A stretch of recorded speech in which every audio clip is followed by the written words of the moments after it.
Hi friends, welcome to my channel. இன்னைக்கு பாத்தீங்கன்னா ஒரு முக்கியமான பதிவு என்னன்னு பாத்தீங்கன்னாக்க நம்ம நார்மலா எல்லாரும் ஹோட்டலுக்கு போய்வோம் சாப்பிடுவோம். அங்க வந்து அந்த சர்வ் பண்றவங்களுக்கு நம்மளால டிப்ஸ் நம்ம கொடுப்போம் இல்லீங்களா? பட் எத்தனை பேர் வந்து இந்த இலை எடுக்க வரவங்களுக்கு டிப்ஸ் கொடுப்பீங்க அப்படின்றத எனக்கு சொல்லுங்க.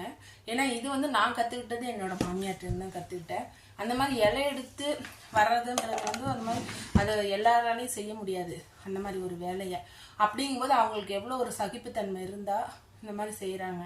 குடும்ப சூழ்நிலையும் இருக்குது. பட் அவங்களுக்கு நம்மளால் முடிஞ்ச ஒரு சப்போர்ட் பண்ணணும் அப்படின்றது எனக்கு எங்கள் மாமியார் தான் சொல்லி கொடுத்தாங்க. நான் அதுலேருந்து நான் பண்ணிகிட்ருக்கேன். இதை வந்து எனக்கு தெரிஞ்சவங்களுக்கு இந்த மாதிரி நம்ம சொல்லணும், ஷேர் பண்ணணும் அப்படின்னு தோணுச்சு. அதுதான் நான் உங்களுக்கு சொல்கிறேன்.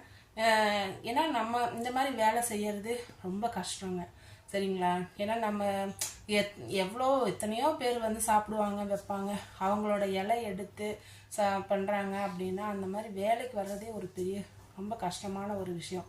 நம்மளால முடிஞ்ச ஒரு சப்போர்ட்டு அவ்வளோதானே தவிர இதில் நம்ம ஒன்றும் இது பண்ண போகிறதில்ல. அதனால் இது வந்து எனக்கு சொல்லணும்னு தோணுச்சு. அதனால தான் உங்களுக்கு ஷேர் பண்ணியிருக்கேன்.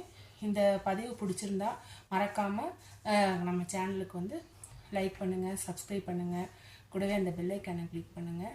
தேங்க்யூ ஃபார் வாட்சிங்.